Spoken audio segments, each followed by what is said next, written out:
Welcome back to all of you. आप सबका स्वागत है और बहुत बड़ी खुशखबरी लेकर आज हम आए हैं।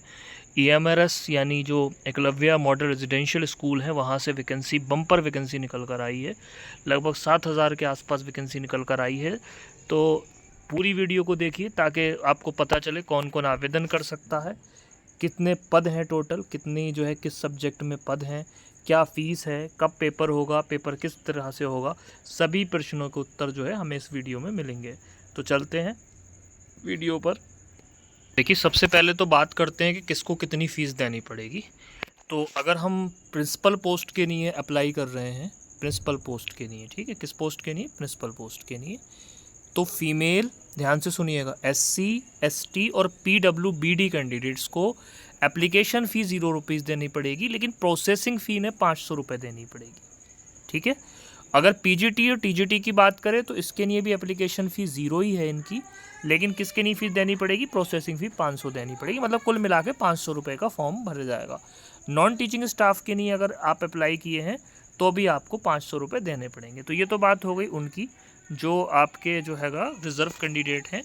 अगर मैं बात करूँ आपके जो हैगा फ्रेश कैंडिडेट यानी other than female, SC ST और PWD, तो इनका थोड़ा सा मामला महंगा है। प्रिंसिपल के लिए 2000 और 500 प्रोसेसिंग फ़ीस, मतलब कुल मिला के 2500 रुपये का फॉर्म है। PGT और TGT के लिए 1500 रुपये का फॉर्म है और 500 रुपये प्रोसेसिंग फ़ीस है।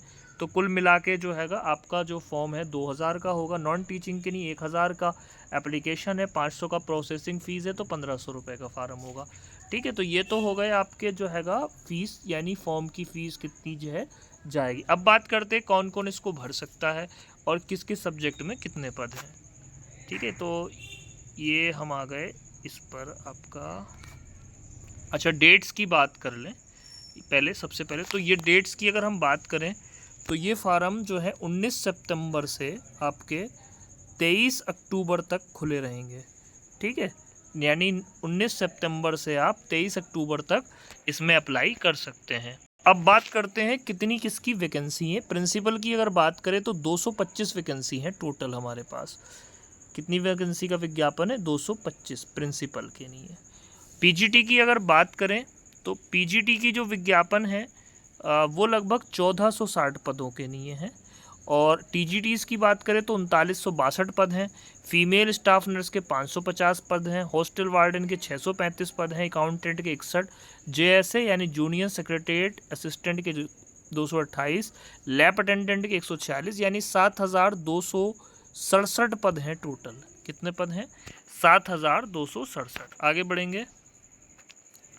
अब बात करेंगे किस में कितने पद हैं और किस सब्जेक्ट के। अगर मैं प्रिंसिपल की बात करूं तो 116 अनरिजर्व्ड हैं, 60 OBC के हैं, 33 SC के, 16 ST के।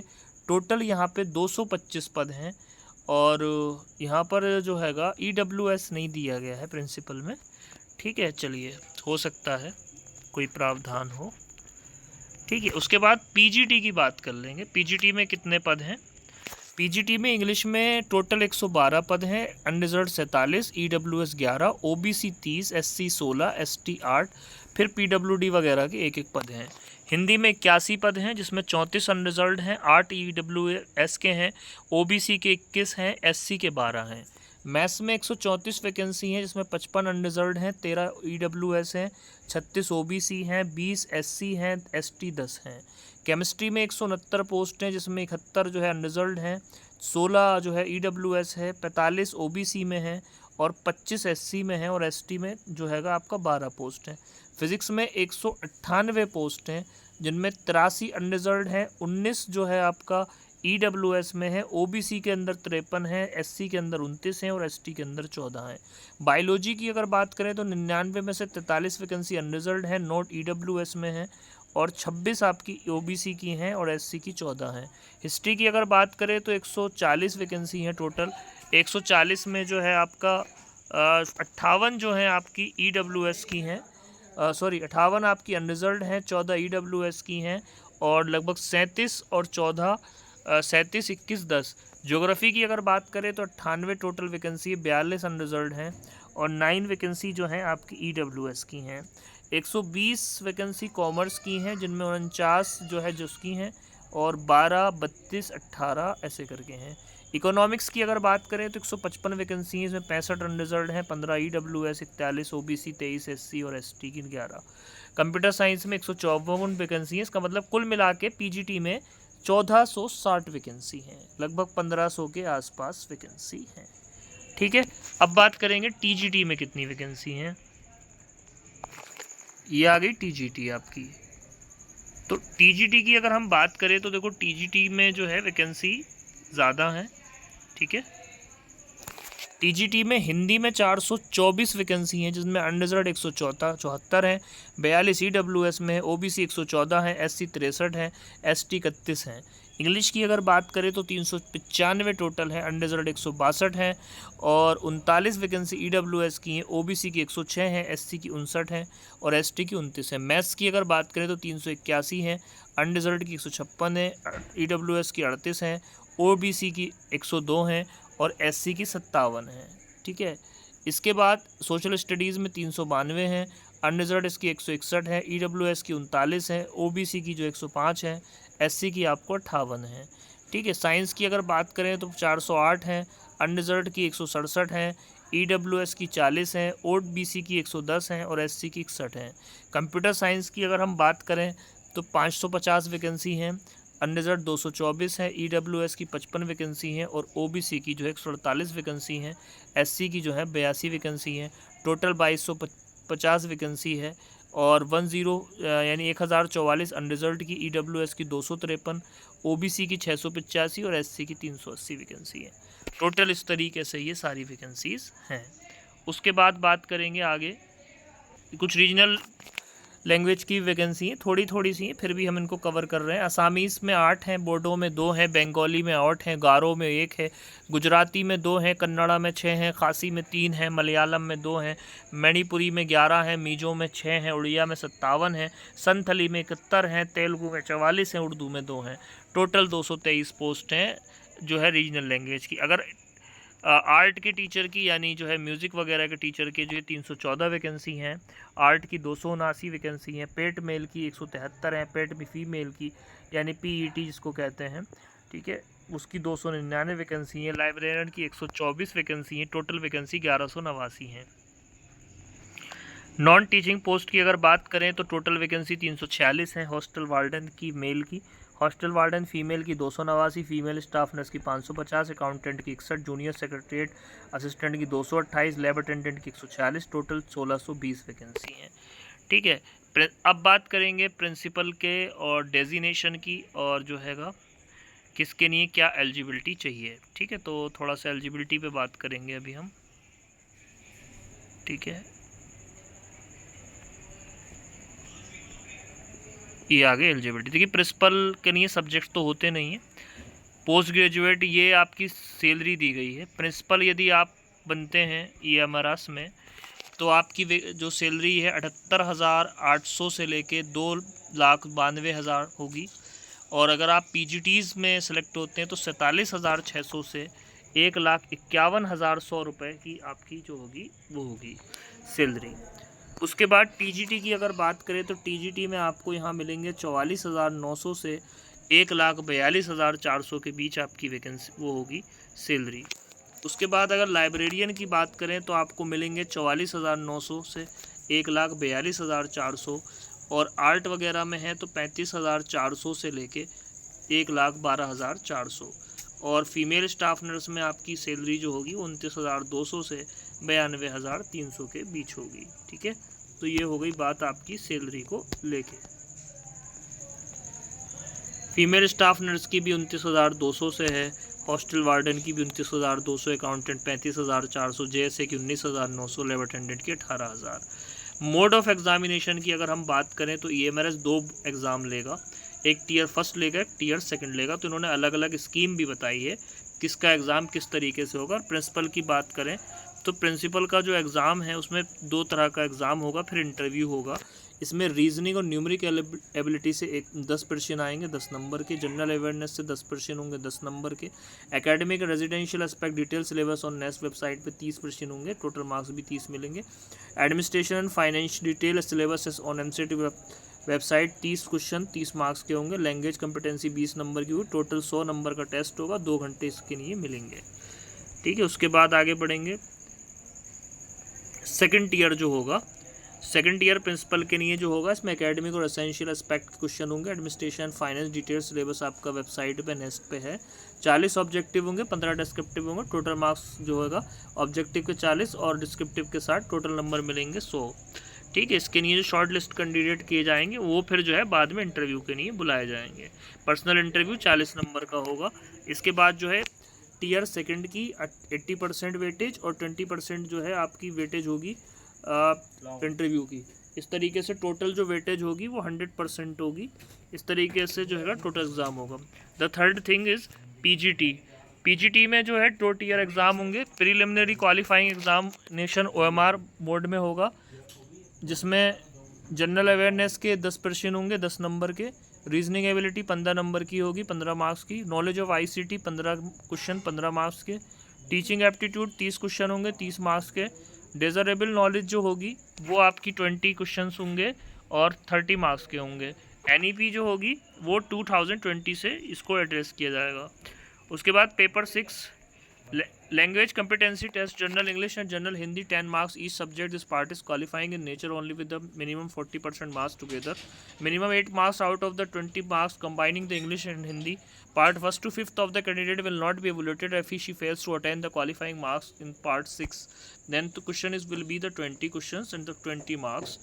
उसके बाद सेकेंडली है टीयर सेकंड है only for candidates who will be shortlisted in the ratio of the 1:10 against the notified vacancy on the basis of the tier first preliminary examination subject knowledge examination. यानी tier second में वही लोग जो है 1:10 में shortlist किए जाएंगे, जिससे जो है आगे जो है सेकंड टीयर के लिए उनको बैठाला जा सके। तो ये बात तो हो गई आपकी जो है पेपर की। ठीक है, पेपर में भी वही जैसे जो है 40 क्वेश्चन ऑब्जेक्टिव होंगे पीजीटी वगैरह के लिए भी और 15 डिस्क्रिप्टिव होंगे। इसी तरीके से 100 नंबर का टेस्ट होगा। इसमें इंटरव्यू नहीं होगा, इसमें मेरिट जो है टीयर सेकंड के एग्जामिनेशन पर ही बेस्ड होगी। जितना आपका टीयर सेकंड बढ़िया होगा उसी के बेस पर होगी। टीजीटी की अगर बात करें तो उसमें भी वैसे ही है। जनरल अवेयरनेस इसमें भी जो है वही है, 10 नंबर को 10 क्वेश्चन 10 मार्क्स के, रीजनल एबिलिटी 15 के, knowledge of ICT 15, teaching aptitude 30 ऐसे करके, और 100 क्वेश्चन का डोमेन नॉलेज होगी। 100 जो है नंबर का पेपर होगा। सारे सब्जेक्ट टीजीटी पीजीटी के लिए जो हैगा पेपर फर्स्ट पार्ट 5th जो होगा स्पेसिफिक होगा, और छठा पार्ट जो हैगा वो जो ऑप्शन एक्सरसाइज्ड होगा। यानी जिन भाषाओं के लिए जो लोग अप्लाई करेंगे उनके लिए 5th पार्ट यानी लैंग्वेज वाला पार्ट ही इम्पोर्टेंट होगा। अब बात करते हैं, ये भी वही है शॉर्ट लिस्टिंग है। हॉस्टल वार्डन का भी लगभग वही सिलेबस है। ठीक है, हम इसमें जो है टीचिंग पोस्ट कवर कर रहे हैं। अकाउंटेंट का भी है, ये दे रखा है। ठीक है, इसमें ये फीमेल पीटी का है वगैरह है। जूनियर सेक्रेटरीट असिस्टेंट का भी है। ठीक है, लैब अटेंडेंट का भी सिलेबस दे रखा है इसमें।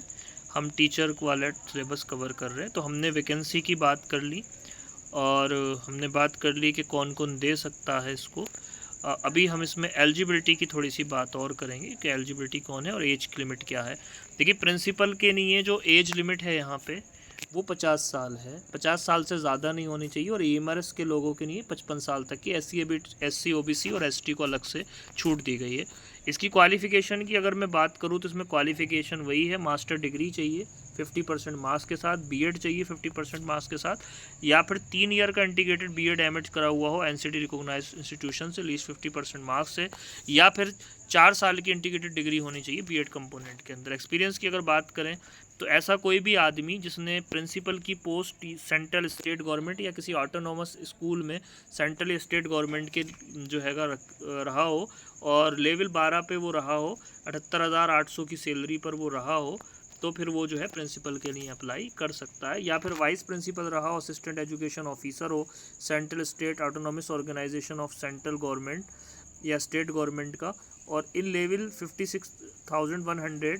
ठीक है, और इस पे मैट्रिक्स में 9 साल उसने सेवा करी हो, या फिर पीजीटी और वाइस प्रिंसिपल जिसमें कम से कम वाइस प्रिंसिपल 3 साल रहा हो, तो इस तरीके के व्यक्ति जो है प्रिंसिपल के लिए अप्लाई करेंगे। डिज़राइबल है फुल्ली रेजिडेंशियल स्कूल में उसने काम किया हो, प्रोफेंसी हो इंग्लिश हिंदी और रीजनल लैंग्वेज में, वर्किंग नॉलेज ऑफ कंप्यूटर की। अगर पीजीटीज़ की बात करें तो इसके लिए जो एज लिमिट है 40 साल है। एससी एसटी ओबीसी में वही रिजर्वेशन है, वो हम आगे बताएंगे। ईएमआरएस के लोगों के लिए 55 साल तक इसमें अप्लाई कर सकते हैं। पीजीटी के लिए भी, इसके लिए भी वही चाहिए, 50% मार्क्स के साथ पीजी चाहिए और सब्जेक्ट कंसर्न में, और जो हैगा इसके अलावा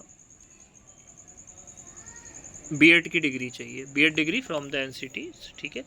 तो इसमें इन्होंने दे रखा है कि पीजीटी में मास्टर डिग्री चाहिए इन द सब्जेक्ट में, ठीक है। पीजीटी इंग्लिश में इंग्लिश से एमए होना चाहिए, पीजीटी हिंदी में हिंदी से एमए होना चाहिए, फिज़िक्स में पीजीटी के लिए फ़िज़िक्स से डिग्री होनी चाहिए, ग्रेजुएशन लेवल पे ही फिज़िक्स पढ़ा होना चाहिए। पीजीटी केमिस्ट्री की अगर बात करें तो केमिस्ट्री में भी जो है केमिस्ट्री पढ़ी होनी चाहिए एमएससी में, और ग्रेजुएशन लेवल पे भी।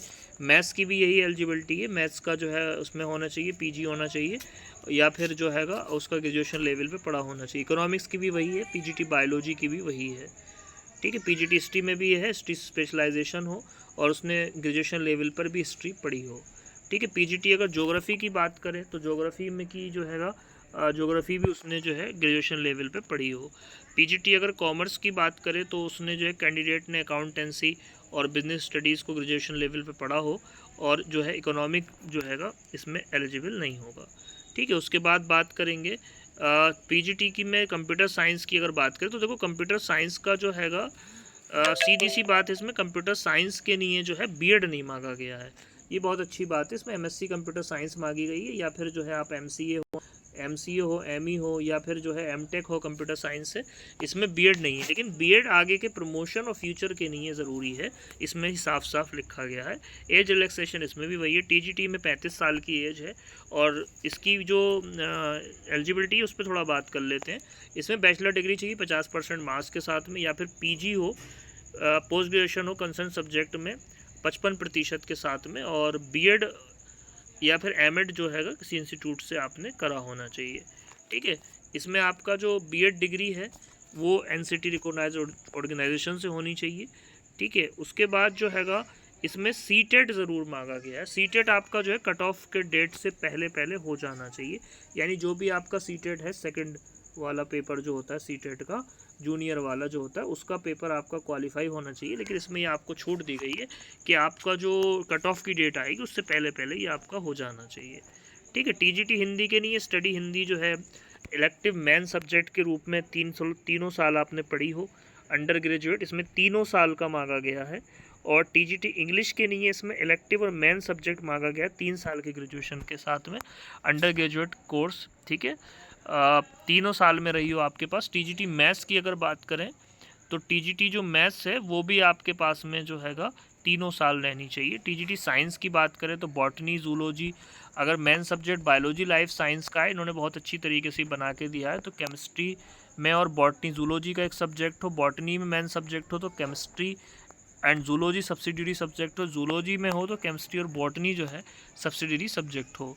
तो ये बात कर ली हमने टीजीटी की। टीजीटी कंप्यूटर में भी वही है, बीसीए की डिग्री होनी चाहिए इसमें जो हैगा, ठीक है। आर्ट टीचर के लिए ड्राइंग में, पेंटिंग में, स्कल्पचर में, ग्राफिक आर्ट में, फाइन आर्ट में, विजुअल आर्ट में किसी रिकॉग्नाइज इंस्टीट्यूट से 50% मार्क्स के साथ ये डिग्री होनी चाहिए। म्यूज़िक टीचर में, परफॉर्मिंग आर्ट्स में जो है बीए चाहिए। फिज़िकल एजुकेशन में वही बीपीएड वगैरह है। लाइब्रेरियन में, फीमेल स्टाफ नर्स के लिए बीएससी नर्सिंग चाहिए, पोस्ट बीएससी नर्सिंग भी चाहिए जो है। इसमें जो है बैचलर डिग्री चाहिए खाली हॉस्टल वार्डन में। अकाउंटेंट में बीकॉम की डिग्री चाहिए, ठीक है। इसके लिए लैब अटेंडेंट के लिए खाली 12th पास होना चाहिए। तो इस तरीके से जो एज रिलैक्सेशन की अगर मैं बात करूं तो एज रिलैक्सेशन शेड्यूल कास्ट को जो होगा, एससी और एसटी को जो होगा 5 साल का होगा जो हैगा, अदर बैकवर्ड क्लास को 3 साल का होगा, और सेंट्रल गवर्नमेंट के अगर वो जो है अप्लाइज है उनको 5 ईयर्स का हो जाएगा। और अगर जो हैगा वुमेन है किसी भी कैटेगरी की, चाहे वो पीजीटी टीजीटीज़ में है, उनको 10 साल का पूरा वो मिलेगा। एससी एसटी 15 साल का, ओबीसी को 13 साल का, जनरल को 10 साल का अगर वो पीडब्ल्यूडी से हैं। ये आपको रिजर्वेशन है जो एज रिलैक्सेशन में मिलेगा। उसके अलावा जो परमानेंट ईएमआरएस के एम्प्लाई हैं, मैंने पहले भी बता दिया, ये 55 ईयर्स तक अप्लाई कर सकते हैं। ईएमआरएस के एम्प्लाई जो है 50 ईयर्स तक अप्लाई कर पाएंगे। उसके बाद जो हैगा एक्स सर्विस मैन वगैरह के लिए भी है, ठीक है। रिजर्वेशन पॉलिसी ईडब्ल्यूएस के लिए भी है, बट ईडब्ल्यूएस के लिए भी इन्होंने बोला है कि 8 लाख रुपए की जो आमदनी है उससे जो है आपकी आमदनी कम होनी चाहिए, और 5 एकड़ की एग्रीकल्चर लैंड वगैरह, रेजिडेंशियल फ्लैट 1000 स्क्वायर फीट और उसके अबव होना चाहिए। ठीक है, तो ये जो चीज़ें हैं आपकी क्लियर होनी चाहिए। तो ये थी आज की जो वीडियो, हम बहुत बम्पर वैकेंसी लेकर आए थे, इसकी तैयारी के लिए हम अलग से वीडियो बनाएंगे, तो जुड़े रहिए वीडियो के साथ। Thank you very much to watch full video.